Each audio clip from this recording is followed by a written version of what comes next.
Joining us in the Movieland Spotlight this month is Chris Casamassa, known from his work as the OG Scorpion in the 1995 Mortal Kombat movie. Thank you so much for joining us today. I really appreciate it. Yeah, man. And you even got the pose down. That's good. Can you take us back to the beginning? How did you first get started in martial arts? I started training when I was 4 years old. So I've been doing it my whole life, ever since I was a little kid. I got into it because of my dad, because he was the owner of our martial arts studio and he was my role model, my hero. So I just wanted to hang out with him and started my journey in the martial arts there. Amazing. Was acting always a part of your plan, or did it just come through your martial arts work? Yes, actually it was. When I was a kid, Bruce Lee was really popular and really big. And I used to watch him in the movies and on TV shows. And so I always thought it would be cool to do martial arts in the movies like Bruce Lee. So it was always in the back of my head that was something that I wanted to do. And I got fortunate enough to get that opportunity. So that's a completely different form of training in movies, is not hitting someone. When in martial arts, it's all about, defense and hitting someone. So was that a form of training that you studied? It actually is a different form of training because you train your whole life to actually hit someone. The goal is to never hit the other person, let the sound effects and editing take care of all of that. The movements are the same. It's just the distancing and the timing has to change a little bit. So tell us, how did you land the role of Scorpion in the original Mortal Kombat movie? Short answer is I was in the right place at the right time. The longer answer is I had to do a bunch of auditions to get there. And when my agent called, I had done some smaller movies before Mortal Kombat and just kind of get my big toe in it and learning the ropes of the movie business. But my agent called and said, hey, they were looking for real martial artists to do this video game adaptation of Mortal Kombat. Now, at the time, I was a huge fan of the video game. Like, I used to drive my car 20 minutes just to go play this video game in an arcade. For all of you younger people listening, there was no such thing as home video consoles at this point. You went somewhere and put money in a machine to play these stand-up video games. And Mortal Kombat was the big one at that time. And I was a huge fan of the game, and my two favorite characters were Raiden and Scorpion in that order. Nowadays it's flipped, of course. I like Scorpion and Raiden, but so to have the opportunity to be in that movie adaptation was like a dream come true. And he said, listen, they're just doing, they want background fighters, but they want real martial artists. And I was like, great. I don't care. I just want to be in it and be part of it. So I went down to the audition and there's a bunch of guys there, and they were having all of us actually like perform different martial arts moves and routines. And they were saying, hey, just do some of your great stuff. There's a bunch of people there, like tons of them. And they told us when we got there, hey, all the roles are filled. We just need some talented martial artists for background fighting. And I'm like, great. I wanted to do something different because there's a lot of good guys there. And so they had people watching us, like these three guys that were sitting in chairs, watching everybody do their stuff and taking notes and stuff. And as I'm doing my routine, I realized those guys are only about 3 feet high sitting in the chairs. I'm pretty sure I can clear them. And so I ran right at them and I did like this jumping side kick over them. And I remember to this day, just watching them kind of go look up and turn the head back like this. And I did some other moves and then I jumped back over them and finished. And that night I got a phone call that says, hey, we want you to come back and do some more stuff. And I was like, cool. So I go back the second time. There's a lot less people this time. We did some more stuff. I get a call that night and they say, hey, we want to come back again. Now, at this point, I called my agent. I'm like, man, it is hard to get in to be a background fighter to this major motion picture. And he's like, just go, we'll see what it is and blah, blah, blah. So I go the third time. Now there's only me and two other guys. There's three guys there. And they have a big movie camera set up and a bunch of people behind the camera. I had no idea who they were and, didn't know anybody at the time.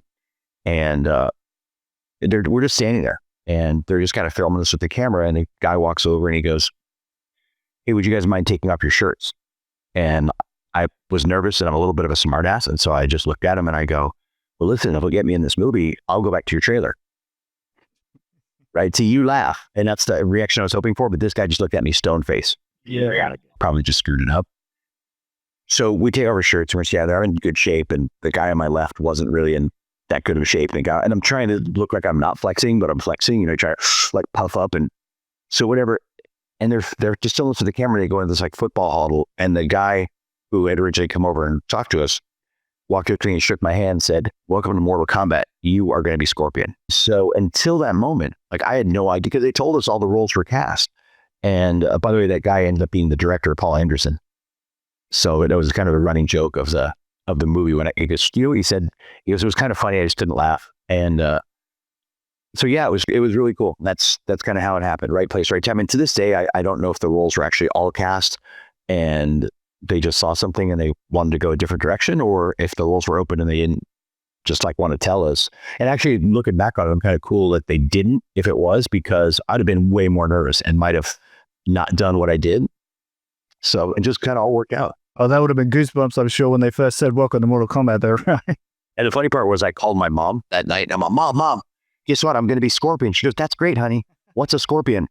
So you answered a couple of my questions there. First being, were you a fan of the game prior? And it's very good to hear that you were a fan of Scorpion and Raiden. And I was curious, was that the two characters you were trying to audition for, or were you really open to anything? I was open to anything. I just wanted to be part of it because I was a big fan of the game. That's great. Do you remember the first day on the set of the Mortal Kombat movie? What was that like? I do. Listen, we spent 2 months in rehearsals. So I was actually on the set without being on the set. Larry Casamassa, the producer, really wanted to do justice to the video game fans because he knew how rabid those fans were. And here's the other thing is, before Mortal Kombat came out, 2 other video game to movie franchises had come out and bombed at the box office, right? It was Street Fighter and Double Dragon, and they did not do good at the box office. And they kind of went away from the core fans of the game and tried to create this whole other thing. But Larry's like, I want to stick to the game. I want this to be a tournament. And that's why he wanted a real martial artist in as many of the roles as he could get. So it was a surreal experience being on there. It was my first big budget motion picture. I'd never been on anything like that before. So it was really, really surreal. And it was a great crew, a great cast, and had a lot of fun. Yeah, Mario Brothers and Double Dragon bombed at the box office, but damn, I love those movies so much. And like being a kid, I was a lot younger when those were coming out. Like I was a bit of a gamer. I loved Mario Brothers. It's probably the first game I fell in love with, and Street Fighter as well. But just seeing, cartoon characters being cast as real people was really exciting back then. So like seeing any of these, they're all like a success in my mind. I wasn't familiar with box office numbers or anything, so everything was a success to me. So I fell in love with those movies straight off the bat. When Mortal Kombat came out, though, and the trailers were online, I wasn't familiar with the game yet, funny enough. And I was really excited for it because prior to Street Fighter, and I was really into Street Fighter 2. So I ran out and grabbed the Sega console, and I was playing it nonstop. I was too young to go to the cinema to see it. That was I think it was an M15 one when Street Fighter was PG, so I was able to go to that one. But I waited for that long and grueling process for Mortal Kombat to hit videotape, which took, back then, unlike now, it was a couple of months when a movie from the cinema to digital. But back then, from cinema to videotape, I think it was a good 12 months. I waited eagerly. I bought the soundtrack. I was very consumed by the expectation of Mortal Kombat being the best movie ever, and it lived up to the expectations. I absolutely loved it. But yeah, were there any fun or unexpected stories while filming Mortal Kombat that fans might not know, or any accidents? Yeah, well, we had a few of those. One of the ones I've talked about in a couple other interviews is when Lyndon Ashby, who played Johnny Cage, and I were fighting up on the platform, which, by the way, that's no CGI. We're actually up in the air fighting on that platform. We were doing this fights and we rehearsed for months and stuff. And, as things happen, we really wanted to give it a visceral feel and kind of like almost like a bar fight at one point. So there's a part in the fight scene where we're punching each other back and forth. Like he punches me, I punch him, like just face punch, face punch, face punch. And in one of the scenes when we were doing it, he actually punched me in the head, like literally head. Now I'm a martial artist, so I'm trained. I just went with it and I kept going, but he stopped. He was like, "Oh my God, I'm so sorry. I'm so sorry." I'm like, "Dude, it's okay. I'm good. Just keep going." And so, yeah, we were in there after each other pretty good. That's amazing. So you did all your stunt work in that film, right? All of it except 2 parts. One, the double flip off the platform, which I wanted to do, but they wouldn't let me for insurance purposes because if I got hurt, they have to stop filming. That was actually an Olympic gold medalist, American gymnast by the name of Mitch Gaylord, had come in for the day and did that double flip off the platform. And then the actual fire burn part, that was one of the stunt coordinators, Jeff Imada, did that for me. And again, I wanted to try it, but they're like, you're not doing that. Oh, that's amazing. But what about Lyndon? Was a lot of that him, or was that stunt work as well? He had a double guy by the name of JJ Perry, who's an awesome guy. Most of the fight scene is me and Lyndon. And because, listen, he's not wearing a mask, so there's a lot of close-up stuff and a lot of things. And listen, to Lyndon's credit, he did martial arts as much as he could And he fell in love with it so much that he continued to train with me after the movie wrapped. Like, he trained with me for almost 2 years after the movie. So I guess he was definitely trying to prove that Johnny Cage wasn't fake in real life. So I'm curious, what was it fighting basically blind with those whiteout contacts? Were those only in for the close-ups? Oh, I had those in for a lot of the action because, when my head turns, they have to be able to see it. And again, this is way before all the VFX and the CGI that's available today. I wouldn't need to do it if we shot it today. They could just do their video magic on it. But it was very challenging. So that's part one. It was like being in London on the foggiest day you could imagine is what it looked like, looking through those contact lenses, because they weren't just over my eyeball or my cornea, they were over my whole eye. It was a big challenge to do it. And then being up on the platform at the same time, it was like, I just looked at the guys and I'm like, you don't want to make this easy on me, do you? So I'm curious, how much of the choreography was based on your own work or the stunt team? A lot of it. And the fight coordinator, Pat Johnson, who was at that time one of the biggest stunt coordinators in all Hollywood. He did all the Teenage Mutant Ninja Turtle movies. He did all the Karate Kid movies. He did Batman. So to be able to work with him was great. And I love the way he works because, listen, he wants talented people around him. And what he does is he takes the people that are around him and uses their talent in the best way to tell the story. So rather than him going, I need you to do this kick and I need you to do this punch, he's like, just show me your best stuff. And we're going to make it work into the scene. And then we show him, we rehearse and kind of create the fight part. And he goes, okay, this works, this doesn't for camera. And so he just makes adjustments based on the talent of the people that he has. And it ends up making great fights. Well, there's a lot of fights I wanted to see that didn't happen. Like, for example, your rivalry with Sub-Zero. Was there any fight scenes that were choreographed or planned that didn't happen? No, that was all planned for the sequel. And we actually did a Scorpion versus the Sub-Zero in the TV show in Mortal Kombat Conquests. And that again, and in that one, Sub-Zero was J.J. Perry, who was the OG stunt double for Lyndon in that. So I got to fight him actually twice, which is kind of cool. But yeah, no, for this first movie, it was just Scorpion versus Johnny Cage. And, we worked hard to make it as legit as possible. So I'm curious, was there ever a pitch for you to return a Scorpion in Annihilation? That was actually the first one cast in Annihilation. I had a great relationship with the producer, Larry Kasanoff. And, I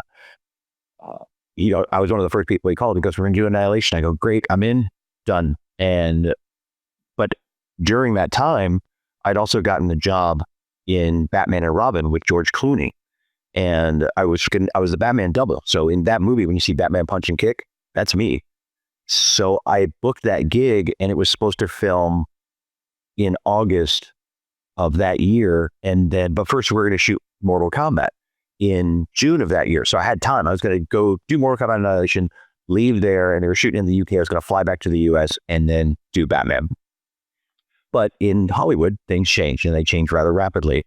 And both films kind of changed their production schedules, and all of a sudden they overlapped. I had to make a choice. Do Mortal Kombat as Scorpion or be Batman? And at that time, I was like, if you have the opportunity to be Batman, be Batman. And listen, I had a great conversation with Larry. I was like, listen, Larry, I'd committed to Warner Brothers first for Batman. I can't back out now. Everybody's changed their schedule. And he was cool about it. He was like, no, I get it. I understand. Go be Batman. It was a $120 million budget at that time, which was huge. The second Mortal Kombat, I think, was budgeted for $30 or $40 million, which is still huge, way bigger than anything I'd ever worked on. But yeah, so I chose to be Batman. And looking back on it, I mean, Annihilation didn't come out that great. So maybe I dodged a bullet, but I still love the franchise. And, I got a chance to do the web series with Larry and some of the animation stuff and some mocap stuff, and then the Mortal Kombat TV show. So we've had a great relationship over the years, and I continue to be Scorpion. I can't believe I'm saying this right now, but Mom, I'm talking to Batman.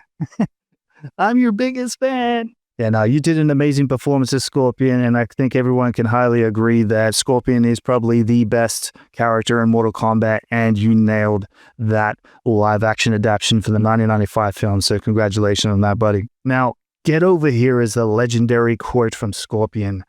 Was that your voice in the movie? I heard rumors that it is not. Not in the movie. In the web series, the TV show, and everything we did subsequent, I was fortunate enough to be able to voice it. But in the movie, again, because they wanted to make sure the fans got the real video game experience, that was actually Ed Boon who voiced it in the game. And so he did the voiceover for that. I was saying it when we were filming, when we were doing it, but they dubbed me over for that. You definitely helped bring Scorpion to life for that movie and in Conquest. The fight scenes are absolutely amazing. But yeah, how does it feel to know you helped define the live action version of Scorpion for a generation? It's a big honor. And the longer this goes, the more appreciative I become of it. I mean, the Mortal Kombat fans have been amazing and so supportive. And that's why I love doing interviews like this. I love going to Comic-Cons, meeting the fans, because, listen, it's 30 years ago now. I would have never guessed at the time that it would have become something like that.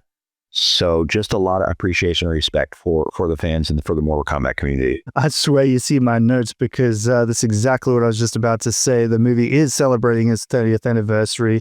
To me, it's still the best video game movie and has yet to be topped by any sequel or reboot. However, you return to the role in Mortal Kombat Conquest, like I said. How was that experience? Yeah, for sure. I mean, that was great. Listen, and there's a huge difference between filming a weekly television show and filming a movie. In a movie, you've got 90, 100, 110 days to make a 1 hour, hour and a half, 2 hour movie. On a TV show, you have 5 days to make a 30 or 45-minute TV show. So things happen fast, man. And the production time and the things that you do and the way they do it, and the men and women that are on the crews for those TV shows, phenomenal. Like, they've got their shit down to a science. So that was a pretty exciting experience. And the first part of your question, heck yeah, I was super excited. I didn't have to wear a mask for the first 3 episodes, right? So it showed the evolution of the character Takeda and how that character in that universe becomes Scorpion. So that was really cool and a ton of fun. And I, we shot 13 episodes in that season. I got to be in 5 or 6 of them. So it was great. I got a bunch of fight scenes. I got to fight Sub-Zero. I got to fight most of the main cast in the TV show. And I even had a girlfriend. Scorpion had a girlfriend in Conquest. Corona. So you recently reprised your role for the MK1 game. Is that right? How was that experience? Noah Fletter, who played Kenshi in the MK1 video game reboot, he did the mocap for it. I was a fan of his. Like, I watched some of his stuff. Super talented guy, doing some amazing stuff. And so I commented on one of his videos, and it's like, "Oh, no way, you're the original Scorpion." I'm like, "Yeah, because I'm a big fan of yours." So it just kind of worked out. We were both kind of fans of each other, and he's like, "We should do something together." And so we had that conversation. We should do something together for almost a year. And his schedule and my schedule were completely different. And then finally they aligned, and we got a chance to shoot that. And it was a blast. Listen, we had a great time, and now the fans are like, "We want more, we want more." So I think we're going to do something else. Did you ever see those superhero beatdowns? Jason David Frank, the White Ranger of Power Rangers, did one versus Scorpion. Did you ever see that? I did see that one. And fun fact, Jason David Frank was my student. Wow, that is amazing. Really sad to hear him passing, but yeah, really looking forward to his last project coming out, The Legend of the White Dragon. You heard of that coming out? She's supposed to be in that too. And then again, it's the filming schedules. Jason and I had planned on doing a sequel. We're going to do Bad in the Sun, and I was going to beat. Damn, yeah, I was going to say it would have been a lot better having you as Scorpion versus Jason David Frank in that fight. Yeah, I would have won. I already told you, there's no way you're beating me. Yeah, that was something I really needed to see. Growing up with Power Rangers was very PG, but that version of the White Ranger was very Mortal Kombat, and it was amazing. Now, I'm curious, have you seen the new Mortal Kombat movie, and what do you think of the new Scorpion? Well, I'll give you the politically correct answer. I've seen the new movie, and the first 5 minutes and the last 10 minutes are fantastic. Yeah, I think Sub-Zero was absolutely mind-blowing in that film. The new reboot had something lacking in it, though I still thoroughly enjoyed it because I want to see more of that universe. We got the new version coming out this month, May, the second movie, and it was filmed in my hometown. Well, the first one was filmed in Adelaide, South Australia. The new one was filmed in Brisbane, but yeah, severely looking forward to it. Yeah, the early reviews for this new one seem to be much better than the first one. So I'm hopeful for it. I want the franchise to do well and keep going. And who knows, maybe there's a Mortal Kombat multiverse where the OG Scorpion meets the current one. Yeah, I really think Annihilation could have been so much more better because I wanted to see the original cast back, but I think the main engine of the film lacked because Paul wasn't behind the camera again, but he left off to work with Christopher Lambert on Beowulf instead. Did you catch that one? I have not. You gotta check it out. It's just got the same vibe as Mortal Kombat. It's almost like it feels like it's in that same universe. Even the opening credits are exactly the same. They got the same techno kind of music and the flame kind of logo popping off at the start. I don't know why they did that, but I love it. It is a fun one. Who would win in a fight? The 1995 Scorpion or 2021 Scorpion? 95 all day. Absolutely. A second. Absolutely. I'd like to see the 2021 Sub-Zero versus the 95 Scorpion. That'd be a great fight. That would be a good fight. Yeah. I'm curious, do people still recognize you as Scorpion today? I know it's pretty hard with the mask and all. So it's funny. They actually do. Again, the fans are awesome and they do their homework and find out. And it trips my kids out all the time because my kids are the same way. They're like, how do these people know you? Like, you had a mask on. And I'm like, hey, the fans from Mortal Kombat, they're awesome. They know what they're doing and they know. So yes, the answer to your question is, yeah, I still get recognized a lot. Do you get ones that ask you to do the roar, get over here? All the time. Please. It's not going to sound the same because it wasn't my voice. So I'm still for it. Get over here. There you go. Thank you so much. Now, I'm curious, have you ever been to Australia before? No, and I really want to go. It's on my, Australia and Greece are my bucket list of places that I want to go and haven't been yet.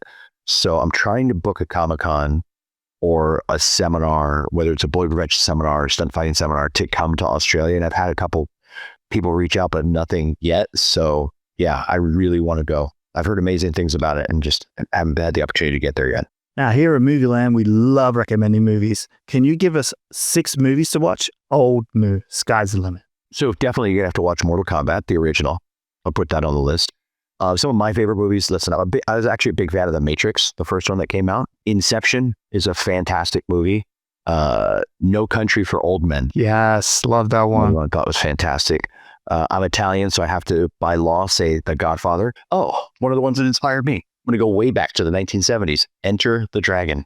Oh, 5 out of 6 I haven't seen there. I actually haven't seen The Godfather yet. It's not really anybody's thing, but you don't really talk about it. You know what I mean? All right, there you go. So what are your go-to movie snacks at the cinema? I love popcorn. I love movie popcorn. That little Parmesan cheese. It's good. Now, cheese on a popcorn. Never tried it until I did, and then now I can't live without it. So you hit me with a curveball before, and I got to bring it back up. Batman. What was it like being Batman? Tell me about being on this set. Listen, it was epic. It's probably one of my favorite life experience moments of being on that set and putting that suit on it. First of all, by the way, it doesn't go on like it goes on in the movies. I can tell you that right now. It takes almost 30 minutes to put it on. It took a team of 3 people. Like they're rivet gunning me into the suit and attaching things because you can't snap it because it's so heavy. And the suit itself weighs 25 pounds and it's skin tight like rubber. And then you have that leather cape behind you that's 8 feet long, and that's another 10 to 15 pounds. So you're wearing 40 pounds of skin tight, heavy material. And, they've learned over the years different things. Like you're only allowed to be in the suit for a maximum of 3 hours, and then they have to take you out because you just start sweating instantly. And it's, you get dehydrated and people have passed out and things like that. So they're very conscious of that and aware of it. But the cool news is, as soon as you put on the suit and they're done, they got you all in, cowl all riveted on. First thing you do is you find a mirror. You stand in front of it and you look at yourself and you practice and you go, I'm Batman. I'm Batman. I'm Batman. So that moment, like when I did that, because that's the first thing I did, I can't go look at yourself. I'm like, hell yeah, I got to go look at myself. And so that was really cool. Wow, I really need to rewatch Batman Rub and knowing that Scorpion is Batman. That's insane. Well, is there any other films from your filmography that really stand out to you?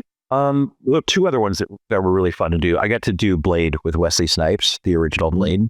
Yeah, he kills me 3 times in that. And so don't blink or you'll miss me. But that was a lot of fun because, again, he's a real martial artist. He's a real black belt. So to be able to put a fight scene together and do some stuff with him was great. I love working with talented people. That was good. And then I got to fight Chuck Norris in a movie or the TV show Walker, Texas Ranger, which was a big popular show here in America for a long time. So all that stuff was really cool. Getting to meet Arnold Schwarzenegger and Uma Thurman on the set of Batman was awesome. So, yeah. That's amazing. I love Blade so much. Is there anything exciting coming up in the future? Are you working on movies or more focusing on the dojo? Both, actually. I'm working again with Larry Kasanoff, who is the original producer of Mortal Kombat. He's been putting together a really cool project. It's just taken a long time, but it looks like it's going to be a go. And it's called The Fortress of the Fearless, which is a kind of a sci-fi action Mortal Kombat meets Game of Thrones-ish type of thing.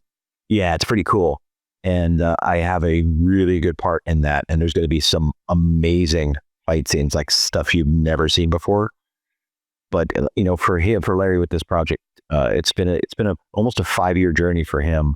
But it looks like we may actually start shooting later this year. Well, you definitely made a big impact on a lot of people around the world, especially down under in Australia, always screaming, "Get over here" as loud as we can, so you can hear it up there.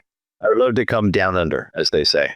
I got to thank you so much for joining us again today. It's been an absolute blast talking with you. And I got to say, like, the 1995 Mortal Kombat movie is very sentimental to me. It brings me straight back to the 90s, the video store days especially.